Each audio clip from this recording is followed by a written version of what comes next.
सो अब यहाँ पे कुछ आइटम्स दिए हुए हैं, हमको ये डिसाइड करना है कि कौन सा आइटम कौन से रेशियो में डिवाइड होगा। आपको टाइम रेशियो की इंफॉर्मेशन ऊपर ही दी हुई है। आपको टाइम रेशियो के लिए 3 डेट चाहिए, date of acquisition, date of incorporation and year ending date.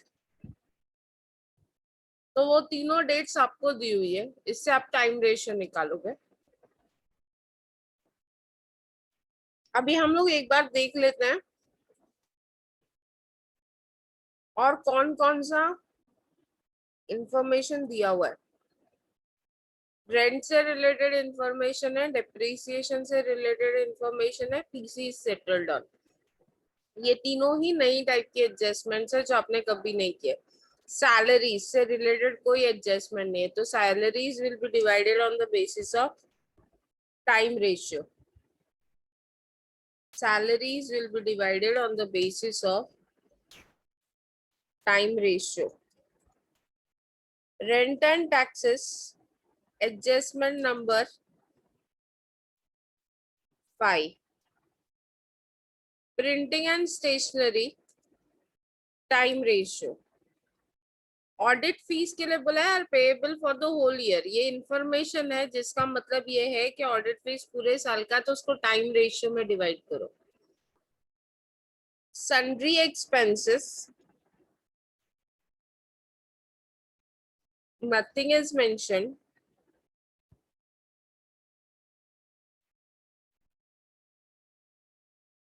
will divide it on the basis of sales ratio. Carriage outward, sales ratio. Advertisement expenses, sales ratio. Electricity charges, time ratio, monthly आता है. Commission on sales,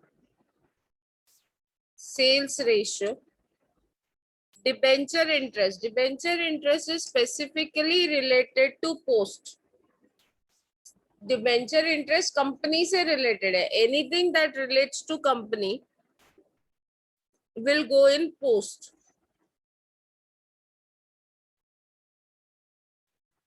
Depreciation adjustment number 4. Interest on PC adjustment number 2.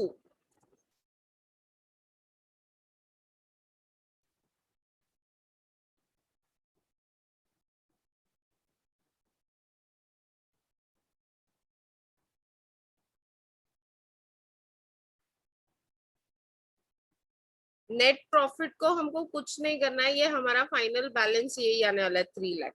Gross profit कौन से ratio में जाएगा? Gross profit will be divided on the basis of sales ratio.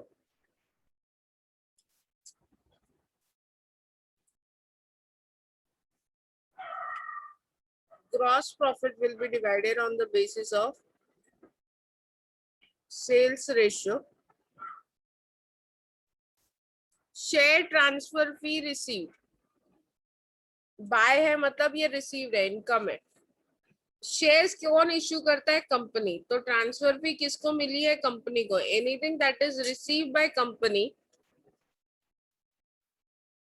Company को जो भी receive होगा that will go in post.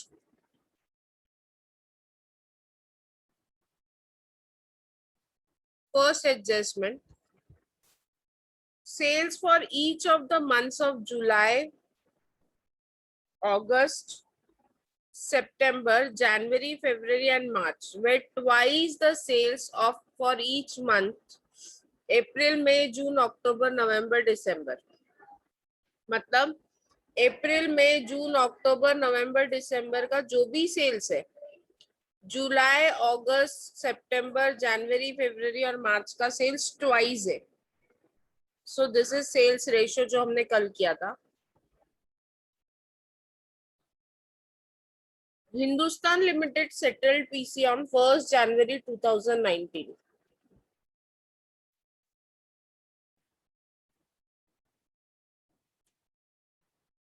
This is something new that you will learn today itself.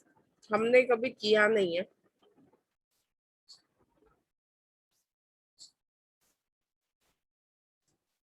Audit fees are payable for the whole year, ये information आपको mostly हर problem में मिलेगा, और ये इन्फॉर्मेशन इसलिए देते हैं ताकि हम ऑडिट फीस टाइम रेशियो में डिवाइड करें.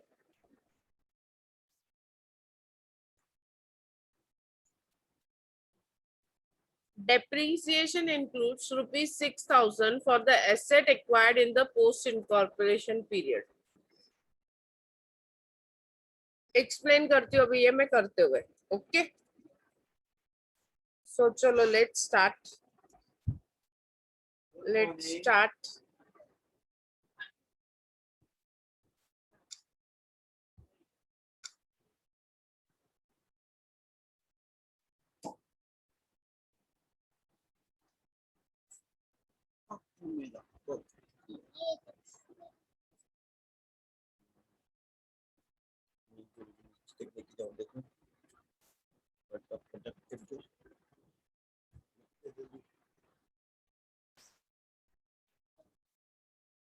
कॉलम्स याद है क्या, क्या बोले थे?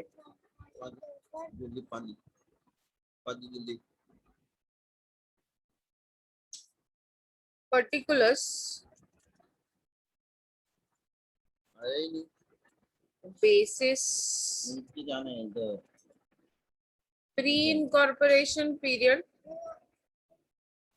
तो अपन एंड पोस्ट इनकॉर्पोरेशन पीरियड. ये हो गया आपका डेबिट साइड. सिमिलरली आपको क्रेडिट साइड भी लगेगा.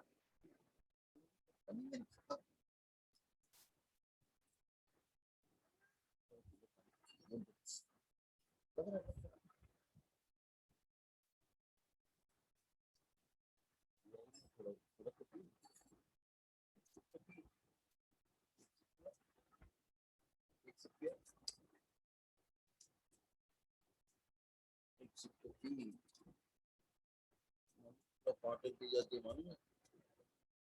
एक सिक्की ज्यादा नहीं. इतना मुझे यहाँ से पानी आया ना. मोहम्मद गंदो Bashi! Bashi!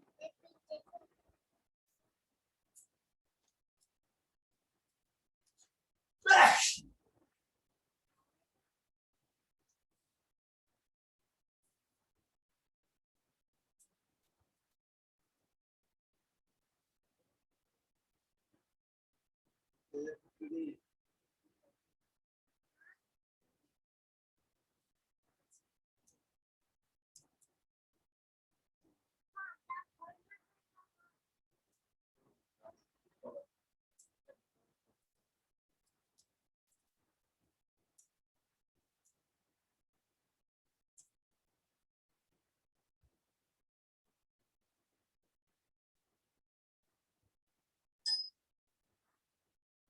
So basic columns यही है हमारे. Particulars, basis, pre incorporation period, post incorporation period.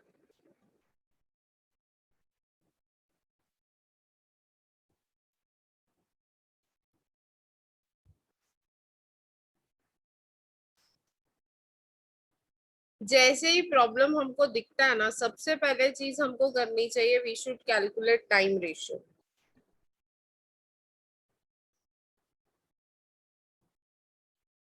Profit and loss account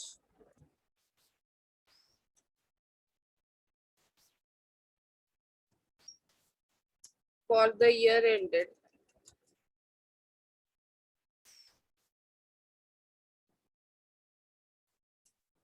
31st March 2019. ठीक है.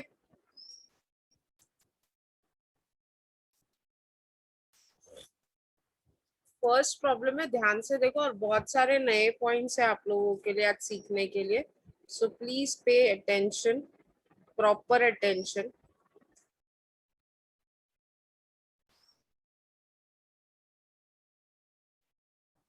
सबसे पहले working note number 1,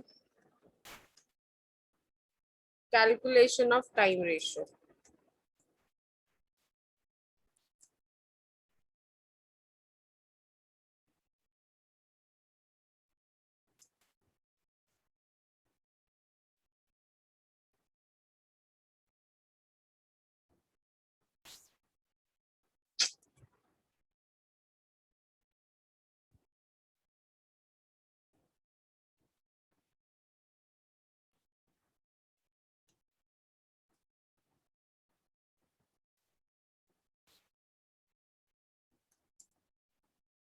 time ratio फटाफट कैलकुलेट करो, आप लोगों को टाइम रेशियो निकालने आता है।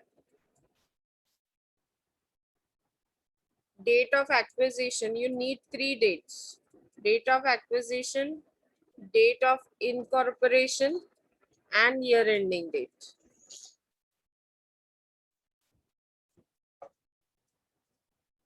Date of acquisition is 1st April 2018. Date of incorporation is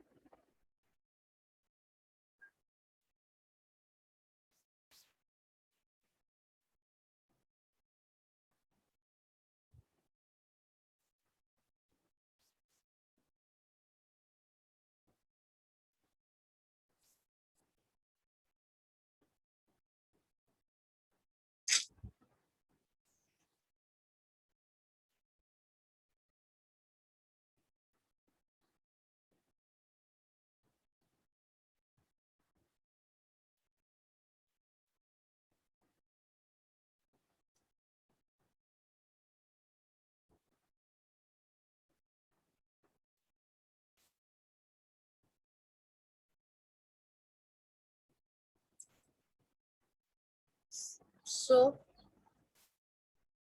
1st April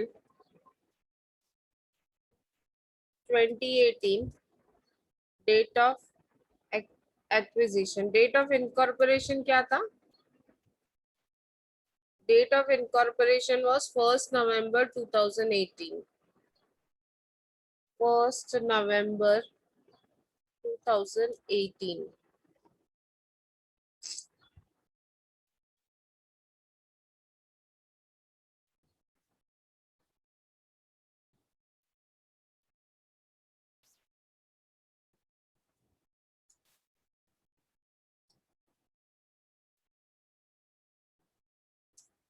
And year ending date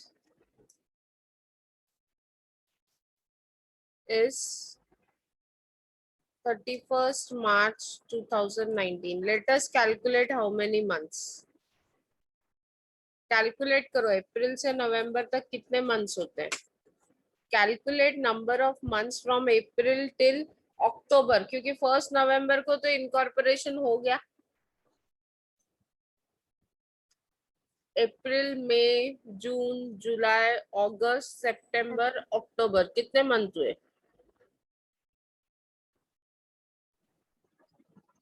14 14 months हुए. 7 months. How many months? 7 months. So 7 months in pre-incorporation period and 5 months in post-incorporation period. So your ratio is 7:5. Your ratio is 7:5.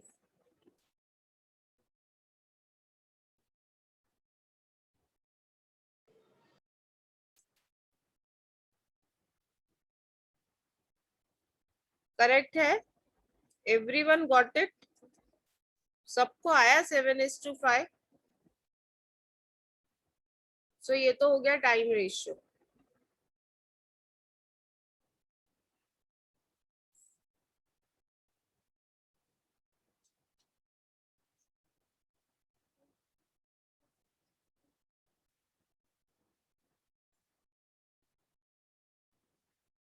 Now अभी हम लोग working note number 2 की तरफ जाते हैं, that is sales ratio. Working note number 2,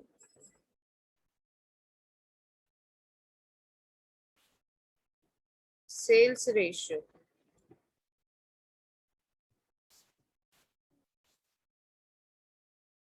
अभी sales ratio के लिए लेट अस सी क्या दिया है. पहले तो हम लोग जब भी सेल्स रेशियो कैलकुलेट करना है ना, राइट ऑल द मंथ्स. पहले तो मंथ्स लिख लो. अप्रैल,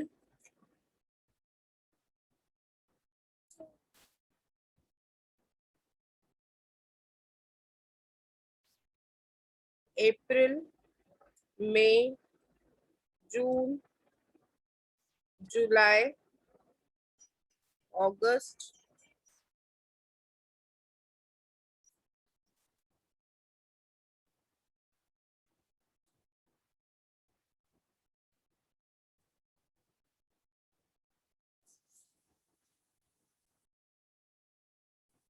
सितंबर, अक्टूबर, नवंबर, दिसंबर, जनवरी, फरवरी and March. These are your months. अभी देखते हैं सेल्स रेशियो में बोला क्या है।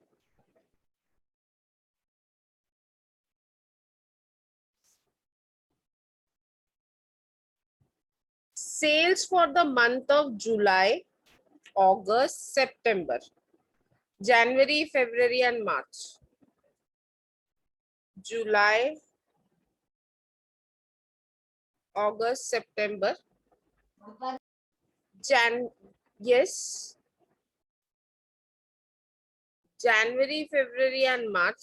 ये जो 6 months का जो सेल्स है ये ट्वाइस है।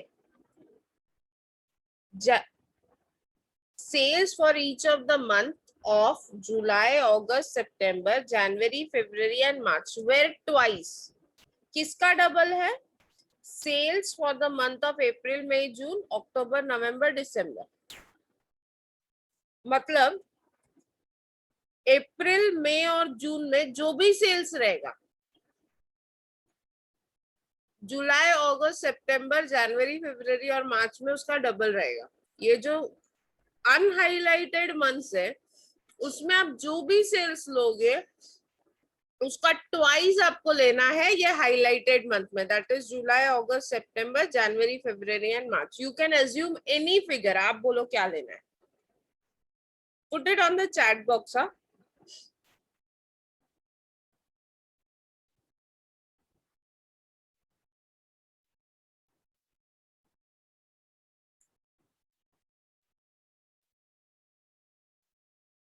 Let us take one rupee sale in April, May, June, October, November and December. जो रिमेनिंग मंथ है उसका सेल्स क्या है? 10 भी ले सकते हैं। अगर 10 लेते हो तो 10 का ट्वाइस होता है 20, 1 लेते हैं तो 1 का ट्वाइस होता है 2। It is all up to you, आपको क्या लेना है।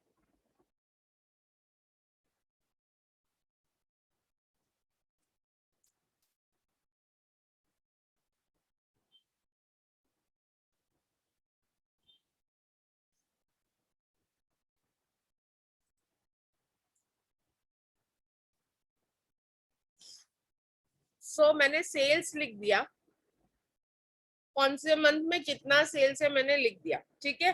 अब ये जो मंथ का सेल्स मैंने लिखा इसको डिवाइड करेंगे प्री और पोस्ट में। इसको किस में डिवाइड करेंगे? प्री और पोस्ट में। अक्टूबर तक हमारा प्री है और उसके बाद वाला पीरियड हमारा पोस्ट है। अक्टूबर तक प्री है और उसके बाद वाला पीरियड पोस्ट है। अब हम टोटल करेंगे and will find out the sales ratio. चलो टोटल करो। 1 2 3, 3 + 6 is 9, 10 आ रहा है। Pre is 10 and post is 8. Post is 8, pre is 10. So what is your ratio?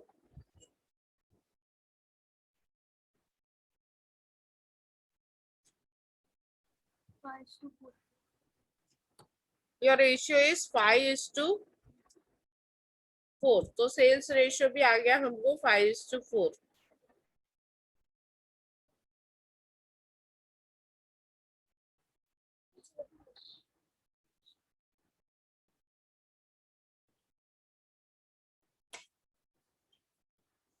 Sales ratio is 5:4।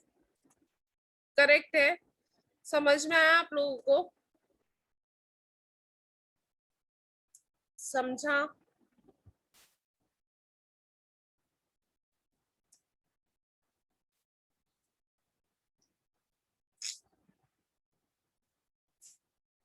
Yes no? Yes ma'am. Clear है?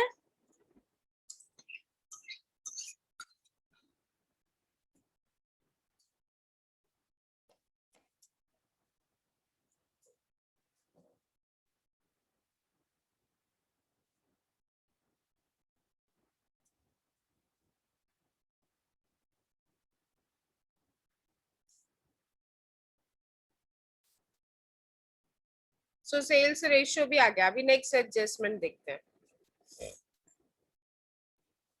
Hindustan limited settled purchase consideration on 1 जनवरी 2019। ये adjustment किससे related है मैं वो बताती हूँ। आपका ये इंटरेस्ट ऑन पीसी दिख रहा है? इंटरेस्ट ऑन पीसी दिख रहा है?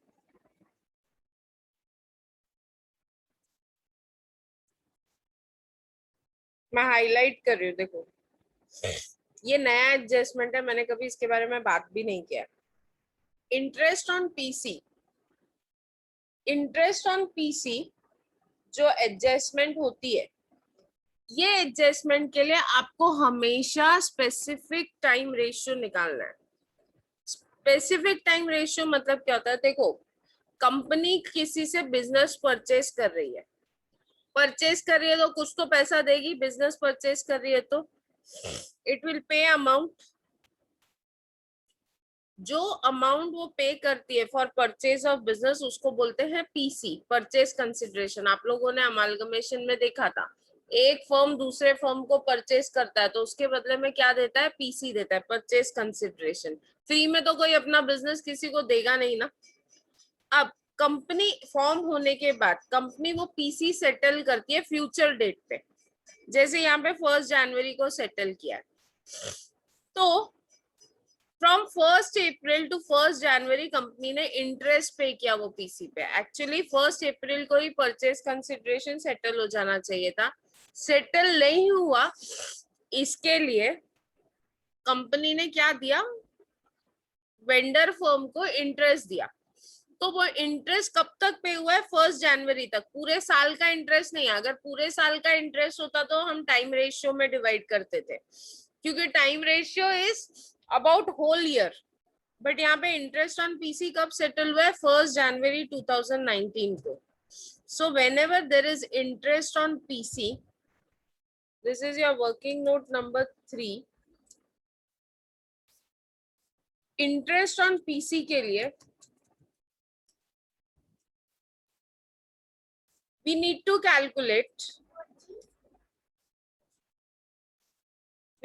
calculate specific time ratio. क्या कैलकुलेट करना पड़ता है? Specific time ratio.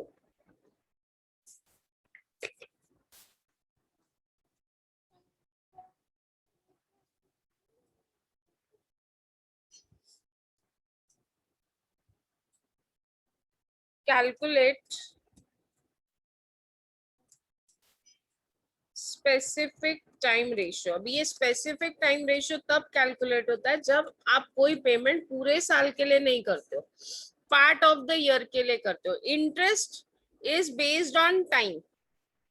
इंटरेस्ट किस पे बेस्ड है? टाइम पे बेस्ड है। तो इंटरेस्ट अगर टाइम पे बेस्ड है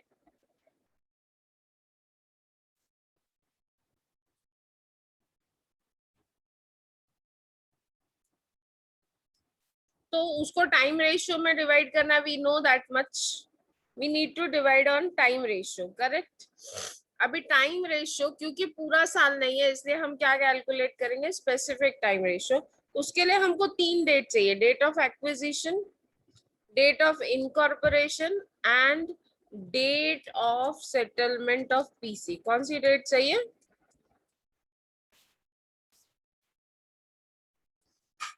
पीसी सेटलमेंट डेट चाहिए। We need PC settlement date.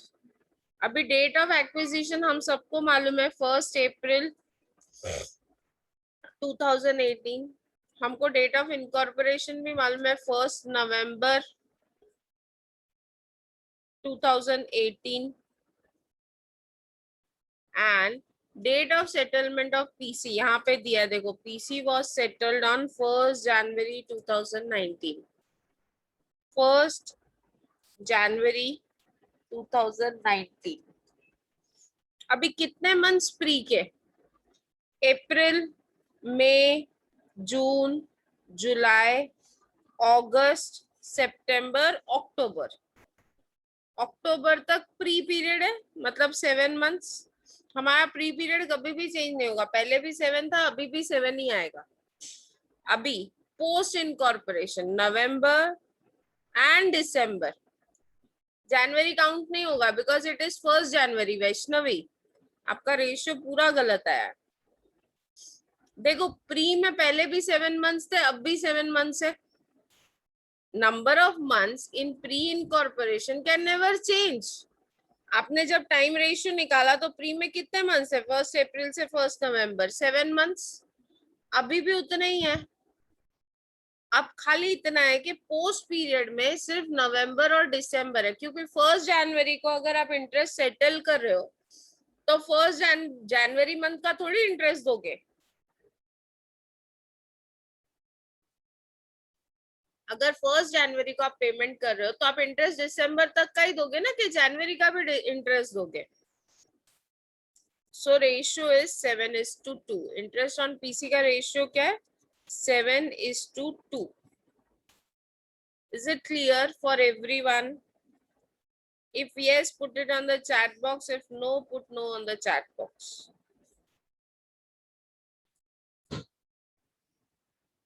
जब भी इंटरेस्ट ऑन पीसी आएगा आपको ये 3 डेट्स लगेंगी।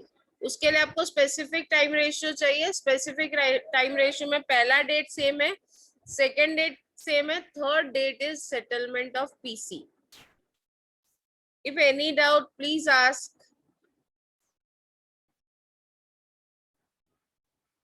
किसी को कोई डाउट है?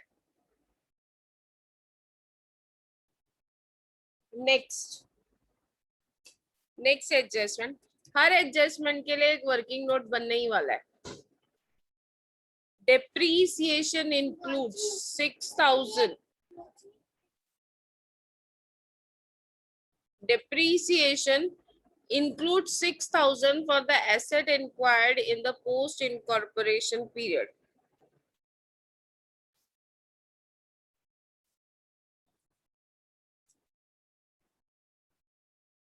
Working note number 4 depreciation से related है। मैंने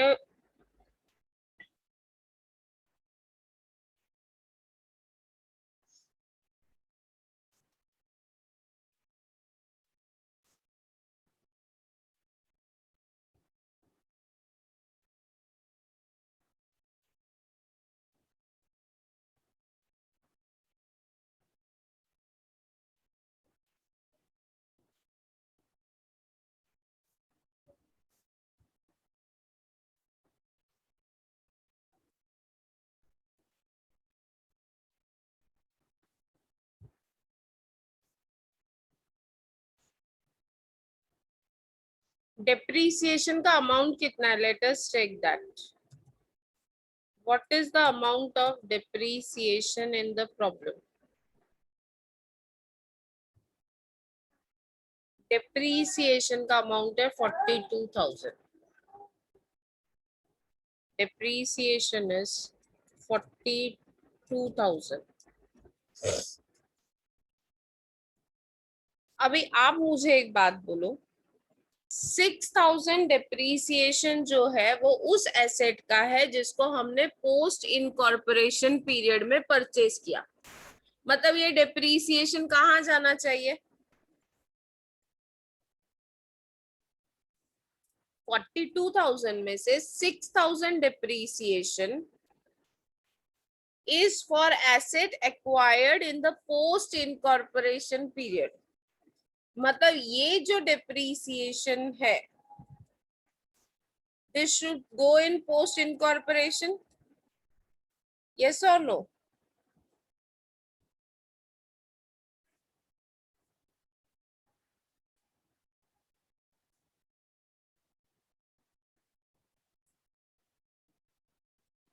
अगर मैं बोलती हूँ मैंने एक एसेट पोस्ट इनकॉर्पोरेशन पीरियड में परचेज किया, मैंने परचेज किया मतलब कंपनी ने परचेज किया, क्योंकि पोस्ट में परचेज हो रहा है, तो वो पोस्ट इनकॉर्पोरेशन पीरियड में जो भी एसेट परचेज होगा उसका जो डिप्रीसिएशन वो डायरेक्टली पोस्ट में जाएगा।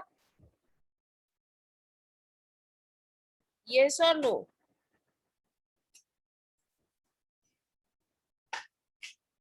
अगर पोस्ट में जाएगा तो बचा हुआ जो डिप्रीसिएशन है 36,000,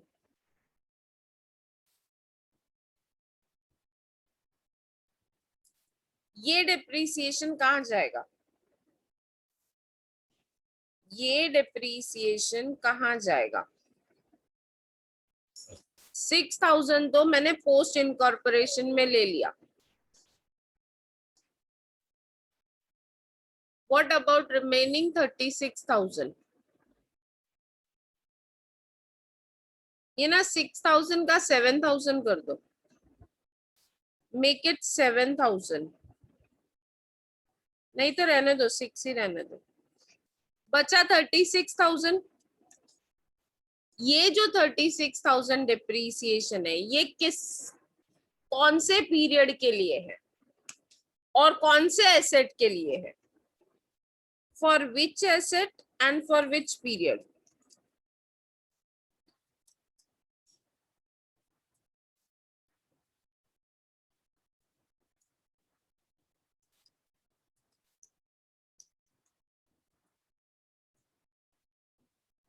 यस, बोलो जल्दी बोलो।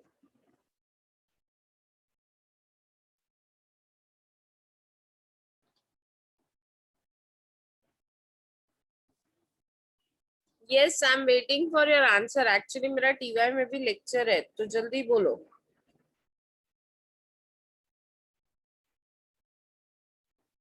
मैम प्री हाँ, यस बोलो। Pushpa, I can hear you. Pre incorporation का नहीं,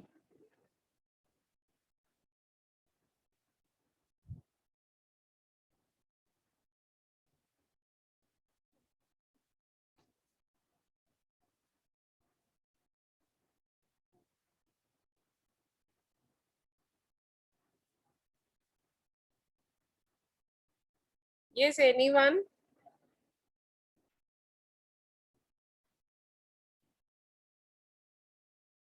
देखो, कंपनी ने कुछ एसेट्स परचेज किए होंगे 1 अप्रैल को वेंडर से। ये जो एसेट है ये एसेट 1 अप्रैल को कंपनी ने वेंडर से परचेज किए होंगे। ये एसेट वेंडर से आए हैं, वेंडर से आए हैं मतलब इस पे जो डिप्रीसिएशन चार्ज हुआ है वो पूरे साल का चार्ज हुआ है। ये जो 36,000 डिप्रीसिएशन है ये पुराने एसेट्स है, एक नया एसेट था, मतलब बचा हुआ एसेट सब पुराना है। मैं आपको बोलती हूँ आपके पास 4 गहने हैं, 4 गहनों में से एक अभी अभी परचेज किया, मतलब 3 पहले से थे। Are you getting it? तो वो 3 जो एसेट आपके पास पहले से थे उस पे पूरे साल का डिप्रीसिएशन लगेगा।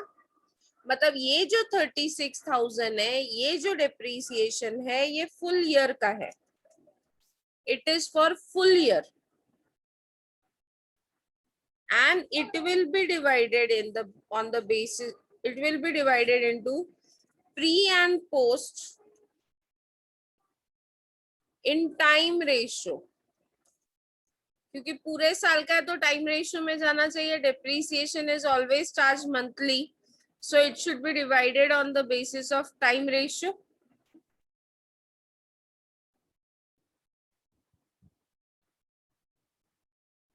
Yes or no? हाँ ना, मतलब ये जो 36,000 है इसको हम लोग टाइम रेशियो में डिवाइड करेंगे। Are you convince that this is full years? ऐसे ये जो डिप्रीसिएशन है पूरे साल का है पुराने एसेट पे। अभी आप घर में हो, घर में आपने एक नया टीवी खरीदा 6 महीने के बाद, बाकी जो एसेट्स है वो तो स्टार्टिंग से थे ना। Hello, ma'am. हाँ, There is a lecture of economics at 9 a.m. I know ये पॉइंट खत्म करते हैं, देन विल शिफ्ट. ओके, सो ये जो 36,000 का जो डिप्रीसिएशन है, इसको प्री और पोस्ट में डिवाइड करेंगे in time ratio. So 36,000 in the ratio of 7:5. Divide करो तो 36,000 in 7:5.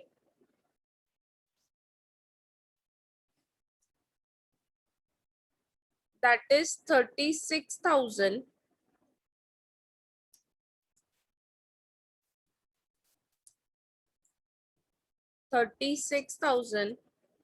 into 7 divided by 12. That comes to 21,000. and 15,000. 36,000 into 5 divided by 12. That comes to 15,000. So 21,000 pre का डिप्रीसिएशन है और 15,000 पोस्ट का है. ये 36,000 को डिवाइड किया प्लस ये 6,000 जो नए एसेट का है, तो ये भी पोस्ट में आएगा. तो मेरा टोटल डिप्रीसिएशन 21,000 प्री का हो गया एंड 21,000 पोस्ट का हो गया, और ये टोटल हो गया 42,000. टैली हुआ क्या? मेरा टोटल डिप्रीसिएशन जो दिया था 42,000 था. ये देखो प्रॉब्लम में जो डिप्रीसिएशन था 42,000 था, उसको मैंने डिवाइड किया 36,000 टाइम रेशियो में, and asset acquired in post period उसको पोस्ट में डाल दिया 6,000. सो इस तरह से मेरा डिप्रीसिएशन आया pre 21 post 21 and total is 42,000. Is it clear? Is it clear? समझ में आया? Yes, ma'am. Ma'am, just wait. Yes, ma'am. कितने बजे का लेक्चर है आपका इकोनॉमिक्स का? 9. Ma'am, please back. I want to write. हाँ हाँ, लिख लो, फिर कल कंटिन्यू करते हैं. Actually I postpone my TY lecture. I told them I will start at 9:30.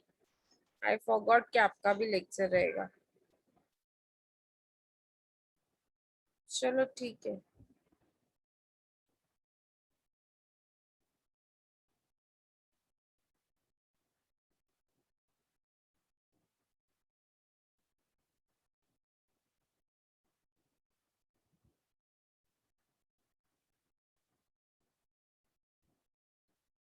Done, ma'am.